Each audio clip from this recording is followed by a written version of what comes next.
So I know it's not very often that I do this, but I did do it today. I actually got on YouTube and actually read my YouTube comments.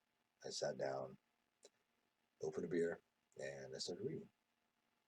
What I thought was going to take 20 minutes, waiting for something that didn't happen, ended up taking, 2 or 3 hours.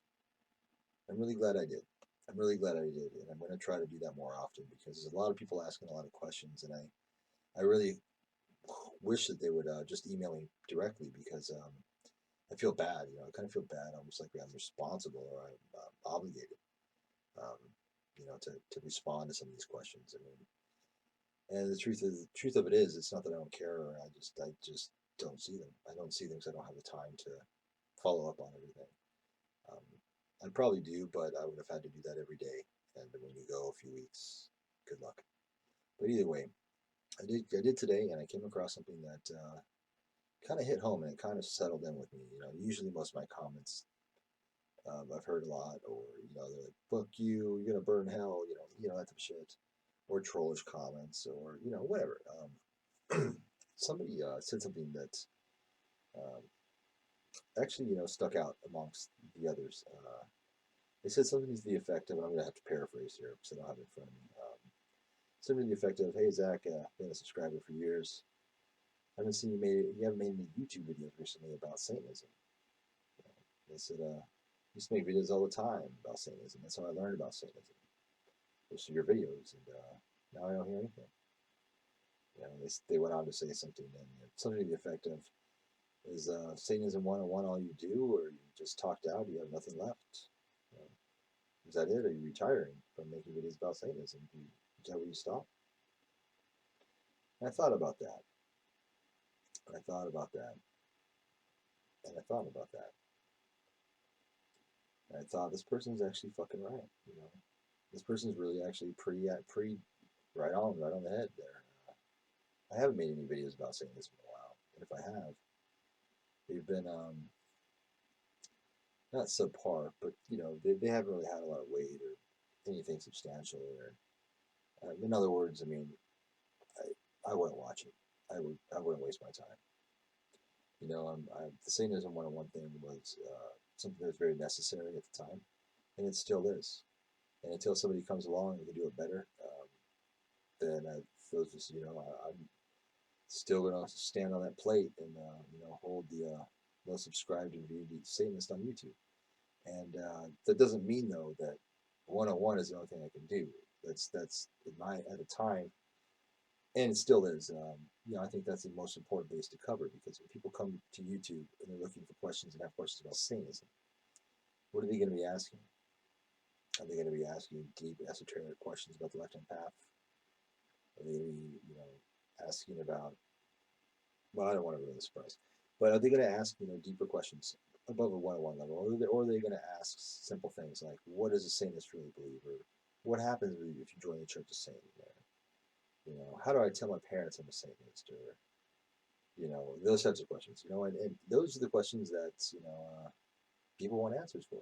90% of the people coming to YouTube are asking what I consider one-on-one questions. They're just asking the basics, and that doesn't mean they're unintelligent. It just means that they're at that level where they're just learning about things, and even they could go get the Satanic Bible and read it, and I hope that they do, because I am not you know the voice of Satanism, so to speak. I might be on YouTube, or at least the loudest voice, I should say.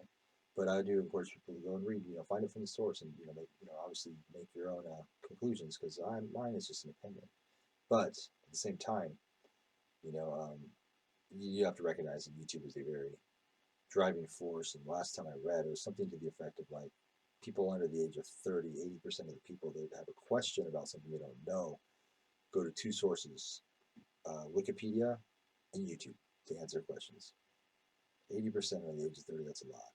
So I'm glad that I was able to do that and to, be able to capture the attention of people and become, the most subscribed and be Satanist on YouTube. But at the same time, I don't want to be stuck and people thinking that that's it. That's just a one-on-one level. Is that all I can do is make videos about how to tell your parents, you're a Satanist and stabbing chickens, I mean, yeah, I do that better than fucking anybody else did, hands down.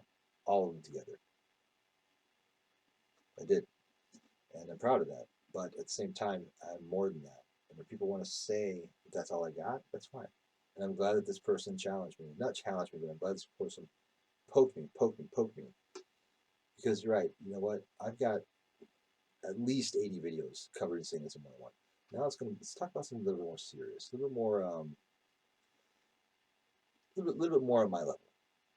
Yeah, see, now that sounds a little kind of like arrogant. But now let's talk about something a little bit more advanced than say Satanism 101. I'm tired of talking about Anton LaVey. I'm tired of talking about the Church of Satan. I'm tired of talking about, the Satanic Bible, the Nine Satanic Statements, or what a Satanists believe on gun control, or, this and that. I mean, does it important? Absolutely, it's very important. Is it important to me anymore? It's important, but it's not important enough for me to continue making videos about it. I want to see somebody else come and do it. Preferably somebody young. I want to see kind of like somebody who's, maybe half my age, come and see how Satanism is relevant to today. Because I'm, as cool as a motherfucker as I am, I'm still 42, right? And don't get me wrong, I'm probably one of the youngest 42-year-olds you know, but at the same time, I'm not 22 anymore. I want to see what 22, what people view Satanism as nowadays. How do they perceive it? Because in that aspect, I'm locked in. I'm locked into how I perceived it when I was 14, and then again at 22, and then again at 32, and it changes. So I want to see what people see it as at 22. I want somebody younger to come along and do Satanism 101. I'm going to step up. I'm going to step up and start doing Satanism on a little bit higher level. It's going to hurt my subscriber base a little bit, but you know what? I think I got first base covered. I think I just cut that down. I think I fucking drilled it to the fucking cement floor. So, somebody prove me if I'm wrong. I love it. I would love it because eventually someone will do it. Might as well be you. So, I'm going to start making some little heavier videos. Try to challenge some people. Try to show some people that Satanism 101 is a necessary thing, and somebody had to do it, and I did it better than anybody else. But now, let's capture a different audience. I'm going to try to do something a little bit more advanced, for a little bit more mature people, a little bit more, critical thinkers and heavier hitters. We'll see. Can I hang? Oh, can I hang? We'll see. I can talk shit all day long, right? Or I can step up and do it.